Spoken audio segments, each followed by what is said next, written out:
bahalkan la yiraahdo foregaska dadka badankiisu ma wada yaqaanaan laakiin waa sarif imika dadku ay ku shaqaystaan oo daayar badan inay isticmaalaan bahalka isaga waxyaabo badan oo ku xaaraantinimooyo ayaa jira oo ay ka mid tahay ribada iyo qabniga iyo qararka qofkii la dagayo iyo xoolihii muslimka oo meelo kale oo shisheeye ku shubaya marka ribada labadeedii noocba way jiraan riba al-yad wa riba al-qard kuwa wax ku amaahinaya baanka wax ku amaahinaya ilaa maaba ku jirtee dulsaar baa jira ama dilaalka ku saaraya dulsaar mar haddii ay waxaaga yeesheen cidii wax ku amaahinaysa wax saareen sax maaha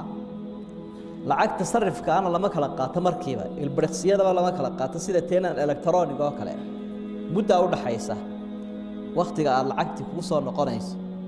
marka culimada casrigu markii ay isla miisaameen iyo buxuufta iyo daraasadaha laga qoray inuu xaraan yahay baa loo badan yahay